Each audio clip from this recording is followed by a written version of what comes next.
N ജീവനെ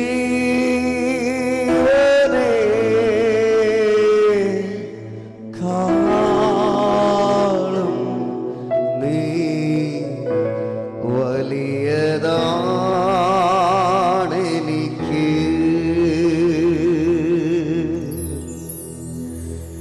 N ജീവനെ കാളും നീ വലിയതാണെനിക്ക്.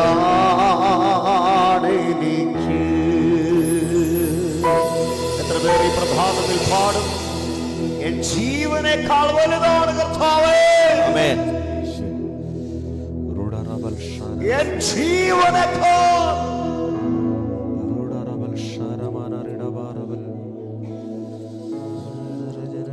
തുല്യം ചൊല്ലാൻ ആരുമില്ലാത്തൊരു സ്നേഹം ഈ പ്രഭാതത്തിൽ എത്ര പേർ പാടും. ആമേൻ. നീ വേണം, നീ വേണം, നീ വേണം, നീ വേണം, നീ വേണം, നീ വേണം, നീ വേണം, നീ വേണം, നീ വേണം, നീ വേണം, നീ വേണം, നീ വേണം, നീ വേണം, നീ വേണം, നീ വേണം, നീ വേണം. കൊതിയാണപ്പാ, കൊതിയാണപ്പാ നിൻ സാന്നിധ്യത്തിൽ മറയാ. കൊതിയാണപ്പാ, കൊതിയാണപ്പാ നിൻ ഗീതങ്ങൾ ചെയ്യുവാൻ. എത്ര പേർക്ക് ഒരു കൊതിയുണ്ട്? കൊതിയാണപ്പാ, കൊതിയാണപ്പാ നിൻ സാന്നിധ്യത്തിൽ മറയാൻ. കൊതിയാണപ്പാ, കൊതിയാണപ്പാ,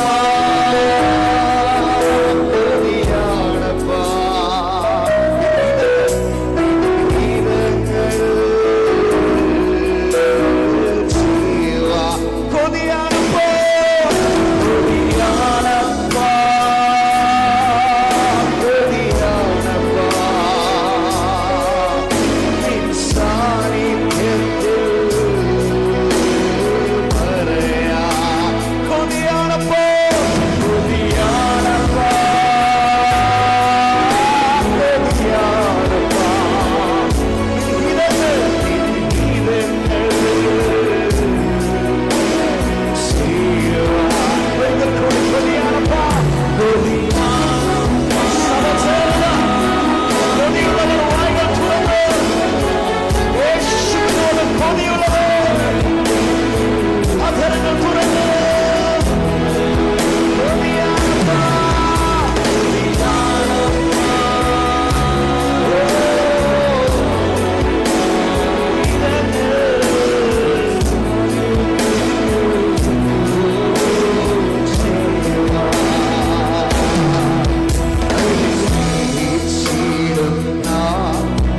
എന്നെ മാനിച്ചിടുന്ന നല്ലൊരപ്പായും നല്ലൊരു ദൈവമുണ്ട്.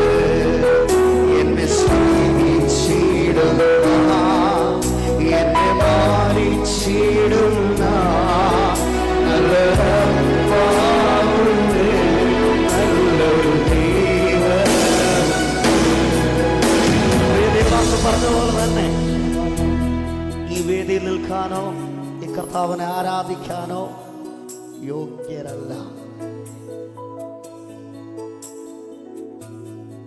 ഇവിടെ നിൽക്കുമ്പോൾ കണ്ണീരില്ലാതെ നിൽക്കാൻ പറ്റത്തില്ല.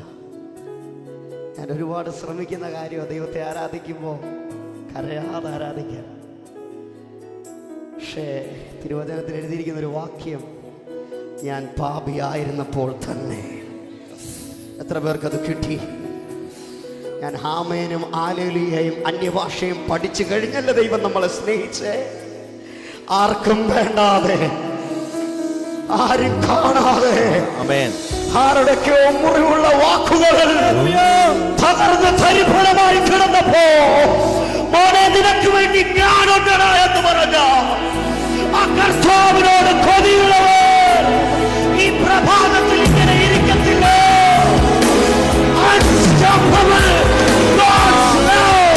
കർത്താവിന്റെ അളവല്ലാത്ത സ്നേഹം ഇവിടെ വ്യാപരിക്കുന്നുണ്ട്.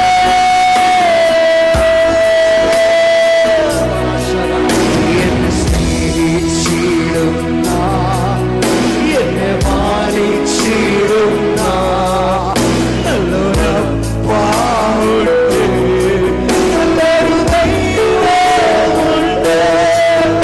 എന്നെ സ്നേഹിച്ചിടുന്ന, എന്നെ മാനിച്ചിടുന്ന നല്ലൊരപ്പാവുണ്ട്, നല്ലൊരു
കർത്താവിനെ ആരാധിക്കുമ്പോൾ ഞാൻ കർത്താവിനെ ആരാധിക്കാനുള്ള കാരണം, സക്കായി എത്ര പേർക്കറിയാം? സക്കായിയെ എത്ര പേർക്ക് അങ്ങനെ ഒരു വ്യക്തിയെ അറിയാം? ബൈബിളിനകത്ത് കാണാനോ 10 പേരുടെ മുൻപിൽ നിൽക്കാനോ ഉള്ള ഒരു ഒന്നാമത്തെ പൊക്കക്കുറവാണ്. അതിൻ്റെ ഇടയ്ക്ക് ആ മരത്തെ വലിഞ്ഞ് കയറിയ കയറ്റം.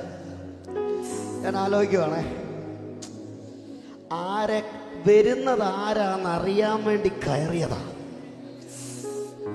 ദൈവം നിങ്ങളോട് ഇടപെടുന്നുണ്ടെങ്കിൽ സ്വീകരിച്ചാൽ മതി. ആരാ വരുന്നതെന്ന് അറിയാൻ വേണ്ടി കാണാൻ കയറിയതാ. കയറിയ കയറ്റത്തിന് കാണാൻ കയറിയ ആളവിടെ ഇല്ല. അദ്ദേഹം താഴോട്ടിറങ്ങി. അവൻ കയറിയ അതേ മരത്തിന്റെ ചുവട്ടിൽ നിന്നുകൊണ്ട് ഇപ്രകാരം പറയുന്നു, ഞാനിന്ന് നിന്റെ കൂടെ വരാൻ പോവാ, ഞാനിന്ന് നിന്റെ കൂടെ വരാൻ പോവാ. ഈ പ്രഭാതത്തിൽ ആരോടൊക്കെയോ ദൈവത്തിന്റെ ആത്മാവ് ഇടപെടുന്നുവല്ലോ. ആരാണത്? കൂടെ വരാൻ നീ ആഗ്രഹിച്ചവർ ഒരുപക്ഷെ നീ നിന്നോട് മിണ്ടാൻ കൊതിച്ചൊരു വ്യക്തി മിണ്ടിയില്ലായിരിക്കാം. പക്ഷേ കയറിയ കയറ്റം അങ്ങനൊന്ന് കയറാവോ? അങ്ങനെ ഒരു കൊതിയുണ്ടോ? യോഗ്യതയൊന്നും വിഷയമല്ല, അറിവൊന്നും വിഷയമല്ല. ഞാനതുകൊണ്ട് വ്യക്തമായി പറയും, സഖായിക്ക് ആമേൻ പറയാൻ അറിയത്തില്ലായിരുന്നു, അന്യഭാഷ അറിയത്തില്ലായിരുന്നു, ദൂതറിയത്തില്ലായിരുന്നു, ആത്മീയത അറിയത്തില്ലായിരുന്നു. പക്ഷെ ആരോ ഒരാൾ വരുന്നു, അവരെ ഒന്ന് കണ്ടു കളഞ്ഞേക്കാം. എത്ര പേർക്ക് കിട്ടി? ഒന്ന് കാണാൻ ആഗ്രഹമുണ്ടോ? ആഗ്രഹത്തെ മാനിക്കുന്ന ദൈവം. ഞാൻ അതുപോലെ ഒന്ന് കാണാൻ കയറിയതാ. കാണാൻ കയറിയതാ. വീട്ടുകാരും കുടുംബക്കാരും എല്ലാരും കൈയൊഴിഞ്ഞപ്പോ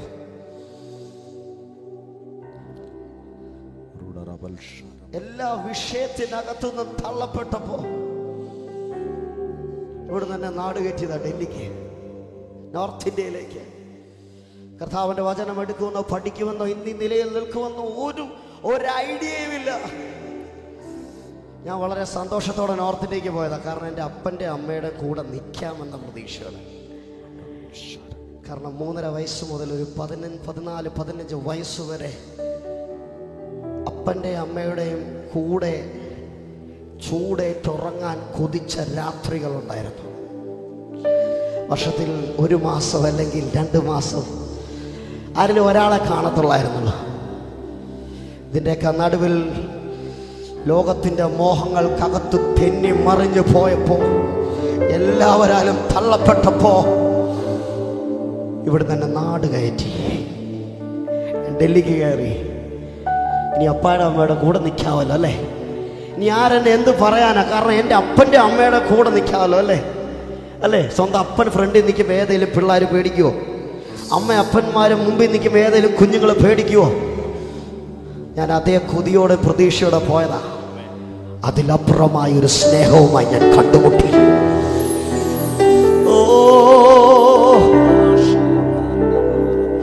ഞാൻ കൊതിച്ചു കയറിയത് എൻ്റെ അപ്പൻ്റെ അമ്മയുടെ സ്നേഹമാണെങ്കിൽ, അതിനപ്പുറമായി കാൽവറി ക്രൂശിലെ ഒരു സ്നേഹം എന്റെ മേൽ തിരുത്തി എഴുതി, യോഗ്യതയല്ലെന്ന് പറഞ്ഞെടുത്തവൻ യോഗ്യനാക്കി, തള്ളപ്പെട്ടവരുടെ മുന്നിൽ ഒരു സാക്ഷ്യമാക്കി.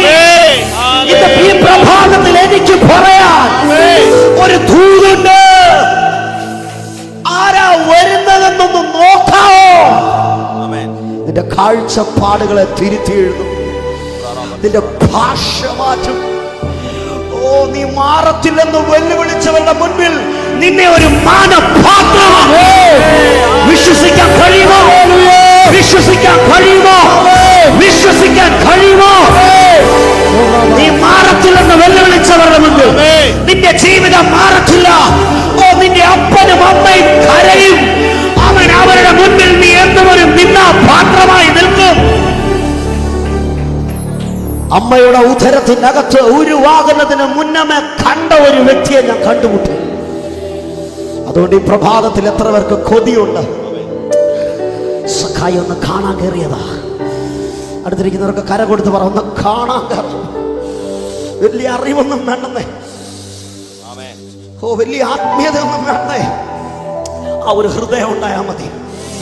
സങ്കീർത്തനക്കാരൻ പറയുന്നു, അവൻ നുറുങ്ങിയ ഹൃദയങ്ങളെ നോക്കുന്നു. അവൻ നുറുങ്ങിയ ഹൃദയങ്ങളെ നോക്കുന്നു. അവൻ നുറുങ്ങിയ ഹൃദയങ്ങളോട് കൂടെ നിൽക്കുന്നു. ഈ പ്രഭാതത്തിൽ എത്ര പേർ തയ്യാറാണ് കർത്താവിനെ മഹത്വപ്പെടുത്താൻ, ആരാധിക്കാൻ? എത്ര പേർ തയ്യാറാണ്?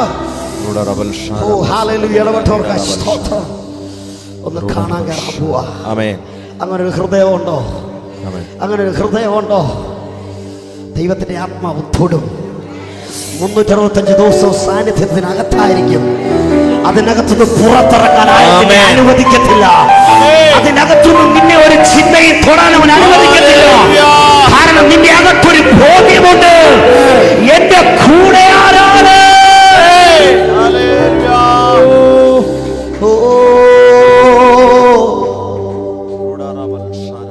Hallelujah, hallelujah. കാൽവരിയിൽ വൈരികളെ ആയുധനിരവാ അടിപ്പിണരൻ പേരുകൾ നശിയും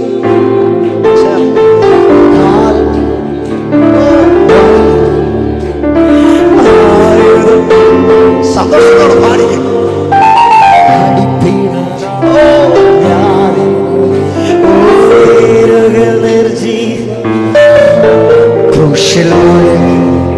വിജയോത്സവം യേശു രക്ഷനായ വിജയോത്സവം യേശു. ഓ സർവസൈന്യാധിപൻ സർവ അധികാരിയാം സർവനാമധീരം സർവശക്തനാകും സമഭാണിയെ സർവസൈന്യാധിപൻ സർവ അധികാരിയാം സർവനാമധീരം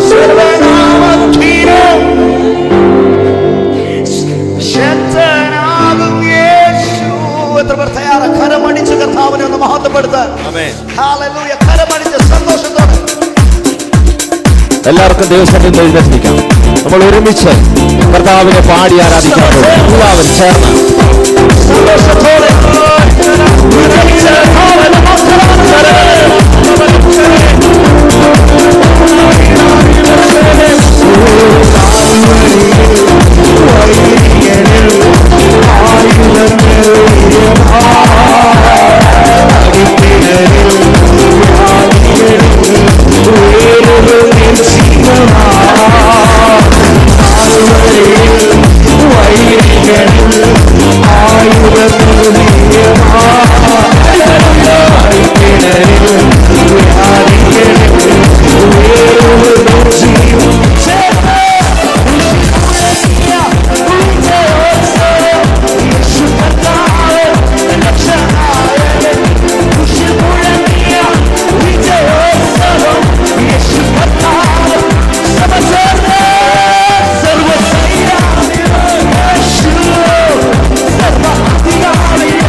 കൃപയാ വലിയവനാക്കിയത് കൃപയാ കൃപയാ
സഭയുടെ നടുവിൽ ഇറങ്ങി നിൽക്കുന്നു. ആമേൻ. ആരുടെയൊക്കെ ദൈവത്തിന്റെ ആത്മാവ്. ഓ ഹല്ലേലൂയ. ദൈവത്തോടെ ഞാൻ ആത്മാവിൽ കൽപ്പിക്കുന്നു. ആര് കണ്ടില്ലേ, ആര് കാണാനില്ലേ, കൂടെ വരുന്നൊരു യേശുവുണ്ട്. യേശുവുണ്ട്. ഓ എത്ര ദൂരം അങ്ങേ വിട്ടോടി, അത്ര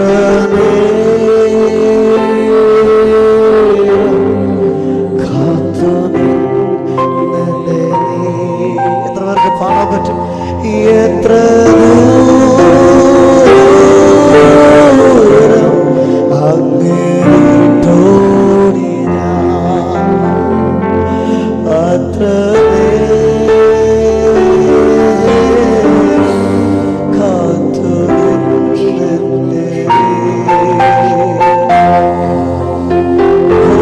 കാത്തിരുന്നൊരു കർത്താവ്, കർത്താവിനെ കാത്തിരുന്നത് ഞാൻ കണ്ടു. ഒരു ദൂത് പറഞ്ഞ് മൈക്ക് ഹാൻഡ് ഓവർ ചെയ്യാൻ പോവാണ്. സ്നാനപ്പെടുമ്പോ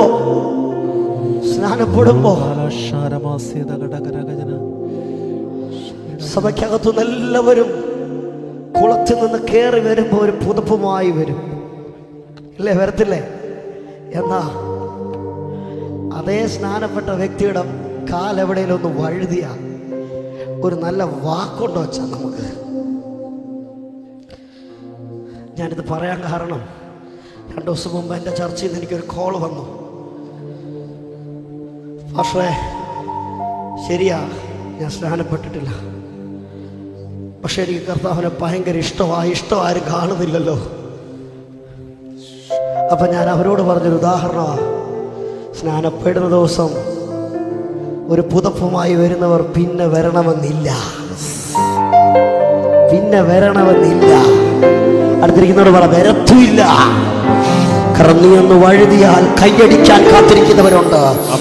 നീ ഒന്ന് വഴുതുമ്പോൾ നിനക്ക് മുകളിൽ ആരോപണങ്ങളെ ഉയർത്താൻ കാത്തിരിക്കുന്നവരുണ്ട്. ഈ പ്രഭാതത്തിൽ എനിക്ക് പറയാനുള്ള ദൂത്, ആരോപണങ്ങൾ ഉയരുമ്പോൾ നിന്നെ നിന്റെ വാഗ്ദത്തത്തിനകത്ത് കയറ്റാൻ ശക്തറിയില്ല. ആരോടെ ദൈവത്തിന്റെ ആത്മാവ് കൊടുത്തോ ഭാരതി പ്രഭാതത്തിൽ എത്ര ദൂരം അങ്ങേ വിട്ടോടി, അത്ര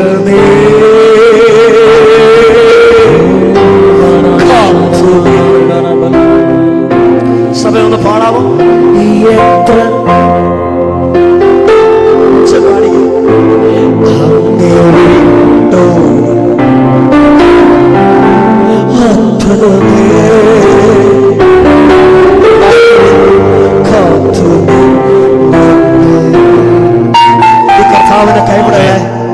ഈ കർത്താവിനെ കൈവിടല്ലേ. അടുത്തിരിക്കുന്നവർക്ക് കരം കൊടുത്തു പറ, യേശുവിനെ കൈവിടല്ലേ, യേശുവിനെ കൈവിടല്ലേ. അയ്യോ, ഞങ്ങൾക്ക് വിടാൻ പറ്റത്തില്ല. എത്ര പേർ കൈവിട്ടു, എത്ര പേർ ഉപേക്ഷിച്ചു, എത്ര പേർ ഇന്നും നിന്റെ ഒരു പതനം കാത്തിരിക്കുന്നു. എന്നാൽ യേശു ഇന്നും നിന്റെ വാഗ്ദത്തത്തിലേക്ക് എന്നെയും നിങ്ങളെയും കയറ്റാം. ഈ വേദി നിൽക്കുമ്പോ കഴിഞ്ഞ വർഷം ഞാൻ നാട്ടിൽ വന്നപ്പോ പ്രിയ പ്രവീൺ പാസ്റ്ററിലൂടെ എന്നോട് ഇടപെട്ടൊരു ദൂത് എനിക്ക് പറയാതെ പോകാൻ പറ്റത്തില്ല. ആ ദൂത് ഇതായിരുന്നു, 38 വർഷം അവിടെ കിടന്നിട്ട്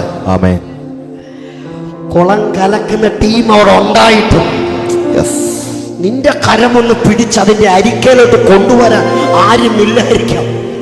നീ പ്രതീക്ഷിച്ചേക്കാം, അച്ഛൻ്റെ കരം പിടിക്കും, ചിലപ്പോൾ ഈ സഹോദരന്റെ കരം പിടിക്കും. ഇല്ല, നിനക്ക് അങ്ങനെയുള്ളവരെന്നെ കേൾക്കുന്നുണ്ടെങ്കിൽ ഈ പ്രഭാതത്തിൽ എനിക്കത് പറയാതെ പോകാൻ പറ്റത്തില്ല. യേശു ചിലത് നേരിട്ടിറങ്ങും. യേശു നേരിട്ടിറങ്ങും. യേശു നേരിട്ടിറങ്ങും. അത് അനുഭവിച്ചവനാണ് ഞാൻ. ഞാൻ പ്രതീക്ഷിച്ച കരം എന്നെ ഇട്ടേച്ചു പോയപ്പോ, ഞാൻ ആഗ്രഹിച്ച വ്യക്തി എന്നെ ഉപേക്ഷിച്ചു പോയപ്പോ എന്നെ തേടി വന്ന കർത്താവ് അഭിഷക്തോ, ഞാൻ വിചാരിച്ചില്ല ദൈവം ഇറങ്ങി വരുമെന്ന്.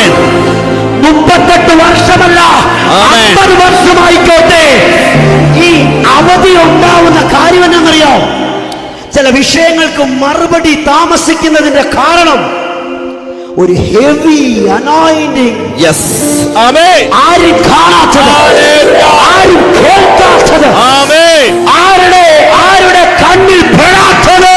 യെസ്, എന്നോ നിന്റെ ജീവിതത്തിനകത്ത്, നിന്റെ കുടുംബത്തിനകത്ത്, നിന്റെ തലമുറകളുടെ മേൽ, നീ ആയിരിക്കുന്ന ദേശത്ത്. ആവർത്തന പുസ്തകം 28-ാം അധ്യായം പറയുന്നു, നീ മാവ് കുഴയ്ക്കുന്ന പാത്രം വരെ. യെസ്, ആമേൻ. പിടികിട്ടുന്നില്ല. കഴിക്കാൻ കുഴച്ചു വെക്കുന്ന മാവിന്റെ പാത്രം വരെ. യെസ്, ആമേൻ. ഹല്ലേലൂയ. അക്കരമൊന്ന് നെഞ്ചോട് ചേർത്ത് പറ, ആരുമില്ലേ? യേശുണ്ട്. യെസ്, ആമേൻ. യേശുവിനല്ലാതെ നിന്റെ പ്രശ്നത്തിന് ഉത്തരം ഒരുത്തരും തരാൻ പറ്റത്തില്ല. ആമേൻ. കാരണം 3 മണിക്കൂർ 4 മണിക്കൂറത്തെ മീറ്റിംഗ് കഴിയുമ്പോൾ എനിക്കറിയാം ഒരു വ്യക്തിയുടെ വ്യക്തിഗത പെയിനുകൾ. കാരണം ഞാൻ എൻ്റെ അപ്പനില്ലാതെ അമ്മയില്ലാതെ അവരിവിടെയും ഞാൻ നോർത്ത് ഇന്ത്യയുടെ ദേശത്ത് അനുകൂലമല്ലാത്ത സാഹചര്യത്തിനകത്ത് കർത്താവിന്റെ വചനം പ്രസ്താവിക്കുമ്പോൾ ഒരു നല്ല വാക്കിനായി കൊതിച്ചു. പക്ഷേ 38 വർഷം ആരും കാണാതെ കിടന്നവന്റെ മേൽ യേശു വന്നതുപോലെ ദൈവം ഇടപെട്ടത് കൊണ്ടാണ് ഞാൻ ഈ 2025 മാസം GM ചർച്ചിന്റെ കൂടെ നിൽക്കുന്നത്. പ്രതീക്ഷിച്ചവർ ഉപേക്ഷിക്കും. നമുക്കൊരു ഇമാജിൻ ഉണ്ട്, ഈ വ്യക്തി എന്റെ കൂടെ നിൽക്കുമെന്ന്. ഭയങ്കര ഇമാജിനാ. ഈ വ്യക്തി എന്റെ കൂടെ നിൽക്കുമെന്ന് ഭയങ്കര ഇമാജിനാ. ആ ഇമാജിൻ ഒന്നും അല്ല കർത്താവിന്റെ പദ്ധതി. വചനം പറയുന്നു, അതൊരു കണ്ണ് കണ്ടിട്ടില്ല, അതൊരു കണ്ണ് കണ്ടിട്ടില്ല. ഞാൻ അതിനകത്ത് ചേർത്ത് പറയുന്നൊരു പദമുണ്ട്, അതൊരു കണ്ണിന് കാണാനും പറ്റത്തില്ല. It's A specific. May God bless you.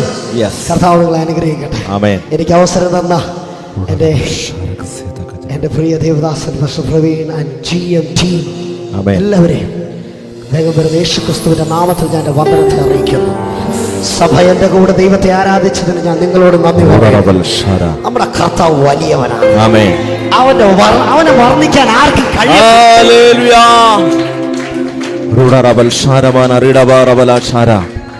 സന്തോഷമുള്ളവരെ ദൈവത്തെ ഒന്ന് സ്തുതിച്ചാട്ടെ. ആമേൻ.